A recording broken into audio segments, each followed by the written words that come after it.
హైడ్రా ఇటు చూడదా, కర్తాల్లో చెరువులు కుంటల అన్యాక్రాంతంపై పలు ఫిర్యాదులు. మంకాల్లో ఇప్పటికే కుంట మాయం. భారీ వెంచర్ల కోసం కర్తాల్లోనూ కూడా అదే పరిస్థితి. ప్రస్తుతం అక్కడ 168కి పైగా వెలిసిన వెంచర్లు, 19 వరకు గొలుసుకట్టు చెరువులు కనుమరుగు. ఫోర్త్ సిటీకి చేరువలోనే నీటి వనరుల మిస్సింగ్. రంగారెడ్డి జిల్లా కర్తాల్ మండల కేంద్రంలో భారీగా వెలసిన వెంచర్లు వలన నీటి వనరులు కనుమరుగా అవుతుండడంపై హైడ్రా ఫోకస్ చేయాలని అక్కడి గ్రామస్తులు కోరుతున్నారు. చెరువులు కుంటలను కాపాడాల్సిన నీటిపారుదల అధికారులే వాటిని మాయం చేస్తున్నారని విమర్శలు వస్తున్నాయి. మహేశ్వరం నియోజకవర్గంలోని మంకాల్లో ఓ వెంచర్ కోసం అధికారులు ఓ కుంటను మాయం చేసిన విషయం హైడ్రా పరిశీలనలో తేలింది. ఈ ప్రాంతానికి చేరువలో ఉన్న కర్తాల్ గ్రామంలోని చెరువులు కుంటలు అన్యాక్రాంతం పైన ప్రస్తుతం అనేక ఫిర్యాదులున్నాయి. దీనిపై రెవెన్యూ, ఇరిగేషన్ శాఖలు సంయుక్తంగా సర్వే చేస్తున్నాయి. మంకాల్లోని కుంట మాయమైన విషయం వెలుగు చూశాక కర్తాల్ గ్రామం పైన హైడ్రా అధికారులు దృష్టి సారిస్తే బాగుంటుందని స్థానికులు అభిప్రాయం వ్యక్తం చేస్తున్నారు.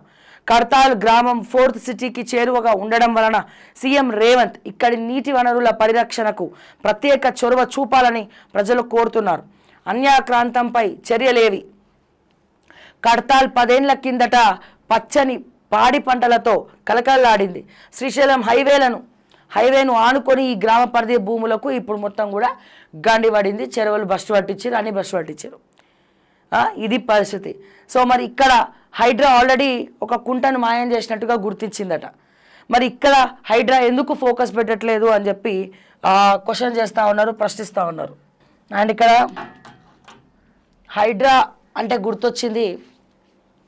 సో హైడ్రా రంగనాథ్ గారి మార్క్. గతంలో ఐషా కేసు కానీ, అమృత ప్రణయ్ కేసు కానీ చాలా చాకచక్యంగా దొంగ ఎవరు అనేది ముందే చెప్పినటువంటి రంగనాథ్ గారు ఎన్నో విమర్శలు ఎదుర్కొన్నారు. అంటే అసలు దొంగలను దాచిపెడుతున్నాడని, డబ్బులు తీసుకొని దోషులుగా చిత్రీకరిస్తున్నారని చెప్పి ఎన్నో రకాల ఎదుర్కొన్నప్పటికీ, కాంట్రవర్సీకి దారి చేసినప్పటికీ కూడా ఏదైతే అప్పుడు ఆయన చెప్పినాడో అదే వాస్తవమని మొన్న రీసెంట్గా సిబిఐ తీసుకొచ్చినటువంటి ఐషా కేసులో తీర్పు కూడా, సిబిఐ ఎంక్వైరీలో కూడా రంగనాథ్ గారు చెప్పిందే మరి ఇక్కడ కూడా జరిగింది సిబిఐ ఎంక్వైరీలో కూడా అని చెప్పి మనకి తెలుస్తూ ఉంది. ఒకసారి దానికి సంబంధించినటువంటి వార్త మనం చూద్దాము. ఎస్, సంచలన కేసుల్లో రంగనాథ్ మార్క్. ఆయిషా ప్రణయ్ హత్య కేసుల్లో విచారణాధికారిగా ఏవి రంగనాథ్. నాటి ఆయిషా మీరా హత్య కేసులో సత్యం బాబే దోషి అంటూ అప్పట్లో ప్రకటన. సత్యం బాబు నిర్దోషిగా తేలితే పోలీసు జాబ్ వదిలేస్తానంటూ సవాల్. అమృత ప్రణయ్ కేసుల్లోనూ కూడా నిష్పక్షపాతంగా దర్యాప్తు. ఆయిషా మీరా కేసులో ముద్దాయిగా సత్యం బాబు తేల్చిన కేంద్ర దర్యాప్తు సంస్థ సవాళ్లకు వెరువను, ముద్దాయిలను వదలను. హైడ్రా కమిషనర్ ఏవి రంగనాథ్. ఒకసారి చూద్దాం. తెలుగు రాష్ట్రాల్లో పెను సంచలనాలకు కారణమైన అనేక కేసుల్లో తన మార్క్ చాటిన ఏవి రంగనాథ్ పట్ల ప్రశంసలు వెల్లువెత్తుతున్నాయి. 2007లో సంచలనం సృష్టించిన ఆయేషా మీరా హత్య కేసును విచారించిన ఆయనపై అనేక ఆరోపణలు వెల్లువెత్తాయి. తుదకు సిబిఐ విచారణకు ఆదేశించగా సిబిఐ విచారణలోనూ కూడా అదే విషయం స్పష్టమైంది. రాజకీయ నాయకులకు ప్రధాన అస్త్రంగా మారిన ఈ కేసులో అనేక విమర్శలను ఆయన ఎదుర్కోవాల్సి వచ్చింది. ఈ కేసులో సత్యం బాబును ప్రధాన నిందితుడిగా తేల్చిన డైనమిక్ ఐపీఎస్ అధికారి ఏవి రంగనాథ్ ఆయిషా కేసులో సత్యం బాబు పాత్రపై ఎలాంటి అనుమానాలు అవసరం లేదని, నిర్దోషిగా తేలితే పోలీస్ ఉద్యోగాన్ని కూడా శాశ్వతంగా వదిలిపెడతానంటూ సవాల్ సైతం విసిరారు రంగనాథ్. మిర్యాలగూడలో జరిగిన ప్రణయ్ హత్య కేసులో సందర్భంలోనూ కూడా పలు ఆరోపణలు ఎదురైనప్పటికీ ఎక్కడా తలగ్గకుండా విచారణ పూర్తి చేశారు. ప్రస్తుతం హైడ్రా కమిషనర్గా కొనసాగుతున్న ఆయన అదే దూకుడుతో ముందుకు సాగుతున్నాడు. ఈ నేపథ్యంలో ఆయిషా మీరా కేసు తుది నివేదికను సిబిఐ సమర్పించగా నాడు ఏవి రంగనాథ్ చెప్పింది సత్యమన్న చర్చనీయాంశంగా మారింది. నా ఉద్యోగానికి సైతం నేను రాజీనామా చేస్తాను అని చెప్పడం అప్పుడు ఈ కేసు డీల్ చేస్తున్నప్పుడు. కానీ ఇప్పుడు అదే కేసు సిబిఐలో రంగనాథ్ గారు చెప్పిందే వాస్తవమైంది.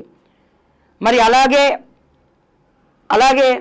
సో ఇక్కడ రంగనాథ్ మార్క్ అండ్ అలాగే ప్రశంసలు పొందుతున్నాడంట. అంటే ఆయన ఏది చెప్తే అది కరెక్ట్ అవుతోంది. ఆయన ఎంక్వైరీలో ఎవరికి కూడా ఇట్లాగే ఎక్కడైనా రాజకీయాలు మ్యానిపులేట్ చేస్తున్నారు రంగనాథ్ గారిని, లేకపోతే అమ్ముడు పోతున్నారు అని చెప్పి ఐషా కేసులో కూడా విపరీతమైనటువంటి వ్యాఖ్యలను, తీవ్ర విమర్శలను ఎదుర్కొనేటువంటి పరిస్థితి. అదే రకంగా అమృత ప్రణయ్ విషయంలో కూడా అదే జరిగింది. కానీ ఎవరైతే అమృత ప్రణయ్ని చంపిన వాళ్ళు ఉన్నారో వాళ్ళందరికీ కూడా శిక్ష పడింది. ఈయన చెప్పిందే వాస్తవమైంది. కాకపోతే ఎంక్వైరీ ప్రాసెస్ వీటన్నిటికి కూడా టైం పడుతుంది అని చెప్పి ప్రతిసారి చెప్పుకుంటూనే వస్తున్నారు. మరి ప్రతి దాంట్లో ప్రత్యేకమైనటువంటి మార్క్ ఉన్నటువంటి రంగనాథ్ గారి పైన కూడా రీసెంట్గా కొన్ని విమర్శలు వచ్చినాయి. మరి దీన్ని కూడా ఒక ప్రెస్ మీట్ పెట్టి ఆయన క్లియర్ చేసుకోవాల్సినటువంటి అవసరం ఉన్నది. దీని గురించి కూడా మాట్లాడాల్సినటువంటి అవసరం ఉన్నది రంగనాథ్ గారు అని చెప్పి మరొక్కసారి ఈ సందర్భంగా రంగనాథ్ గారికి కంగ్రాచులేట్ చేస్తూ, అండ్ అదే రకంగా మరి ఎదుర్కొంటున్నటువంటి ఈ విమర్శలు ఏవైతే ఉన్నాయో అది వాస్తవమా కాదా అనే ఒక ప్రెస్ మీట్ దీని మీద పెట్టాల్సినటువంటి బాధ్యత కూడా హైడ్రా కమిషనర్ రంగనాథ్ గారికి ఉంటుంది అని చెప్పి నేను మరొక్కసారి ఈ సందర్భంగా గుర్తు చేస్తా ఉన్నాను.